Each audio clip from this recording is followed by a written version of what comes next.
Ой, апа, сиз келип калдыңыз беле? Келдім. Урмат.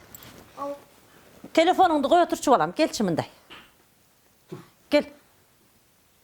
Кел оға жаныма. Садан кетейін. Сен келешекте ким болғың келет балам?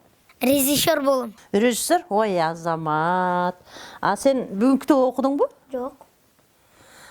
Күнүнө жоқ дегенде 15 минуттан кітап оқыш керек деп сүйлөшпөдүк белек. Унутуп калган окшойсуң, неге кылайын? Режиссер болуш үчүн өтө көп кітап окушуң керек. Өтө көп эмгектенишиң керек. Фантазияңды өнүктүрүшүң керек. Эркин пикир жүгүртүү, ойлоп тапкычтык деген жөндөмдөрүңдү жандандырышың керек балам. Анан телефонду кечке чукулай берсең болбойт балам. Телефон деген убактыңды алат, көзүңдүн көрүүсүн начарлатат, эске тутууңду начарлатат.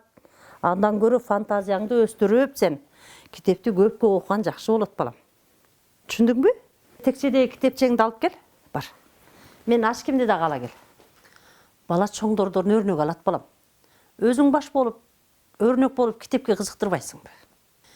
Китеп окууну адатка айлантып, күнүгө белгилүү убакытта чогулуп бирге китеп окуйлу. Балким кечки тамактан кийин, же болбосо жатаар алдында өзүңөргө ыңгайлуу убакытты тандап алалы. Макул. Балаң менен шаарга же шаардан сырткары эс алууга барганда жаныңарга кызыктуу китеп алып, үнүңөрдү бийик чыгарып окуп бергиле. Кээ кызыктуу пайдалуу жерлерин баланын өзүнө окуткула. Ушинтип гана силер баланын китепке болгон кызыгуусун жарата аласыңар. Gel balam. Экөөбүз китеп окуйбуз, Сага кайсы жомок жакты? Калп эмнеге алып келет деген жомок жак. Эмне үчүн ал жомок жакты? Анткени адамды алдаш керек. Ой, азамат. Апа, эми жанагы кызыктуу китептерден үйгө көбүрөөк алып, журналдарды да калалы, Негизи бала китепти өзү тандашы керек.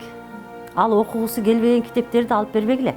Баланы эриштип алып дүкөнгө алып баргыла, китепканаларга алып баргыла. Ал өзү кызыккан китепти өзү тандасын. Ошондой кылгыла, балам.